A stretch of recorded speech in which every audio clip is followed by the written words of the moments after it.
You'd be hard-pressed to make this up, but then again, it is the Gulf. Conspiracy and betrayal and intrigue run through its very blood. But this story has an impressive twist even by Gulf standards. In 2003, the King of Bahrain, says Al Jazeera, hired and let loose religious nutcases from Al-Qaeda to exterminate political opponents. And they've got one of the ranking terror honchos to say so on camera. They told me that they came on behalf of His Majesty the King and that Bahrain was in a serious, critical position. They said, "You are an Al-Qaeda member. You will be able to suppress the Shia." I asked them, "Does the King really know about it?" They said, "Yes, the King knows." So I said, "If this business is for my country and it targets the Shia, then it is legal." The royal family are Sunni Muslims, while the majority of the population, including the opposition, are Shia. And in the eyes of Al-Qaeda, Shias are infidels.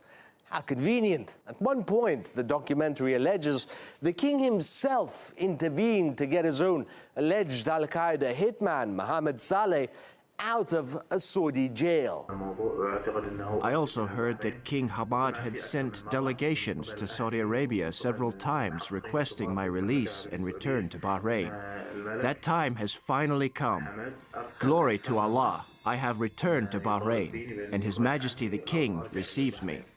Al Jazeera's documentary also included alleged recordings of conversations between Bahrain security services and members of Al-Qaeda. As is tradition, Bahrain denied everything.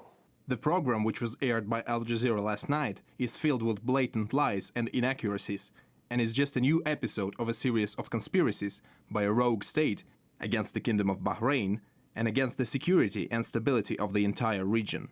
Now, here's the kicker. 2 years ago, several countries in the region, including Bahrain, served diplomatic and transportation links with Qatar for financing Al-Qaeda, amongst other things.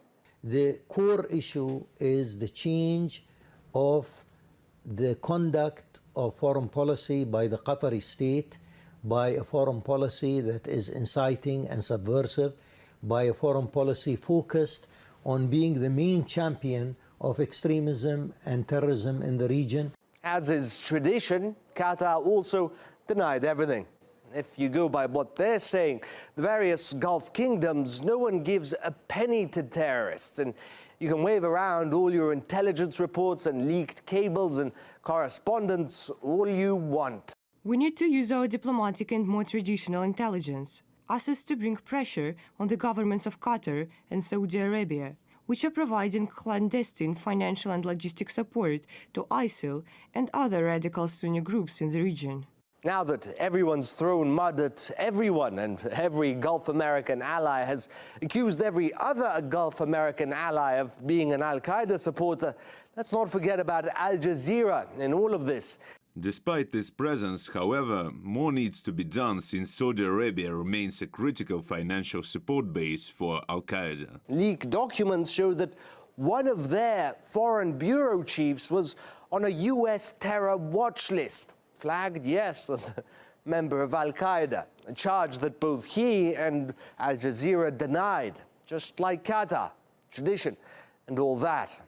Now, you'd think that the US would be more concerned about reports of its allies financing terrorists, but no, here we are. It's all smiles and hugs and compliments. There is, of course, a cost to all of this. The United States has spent $6 trillion on the war on terror in 2 decades. And with friends like these, it seems they're going to need trillions more.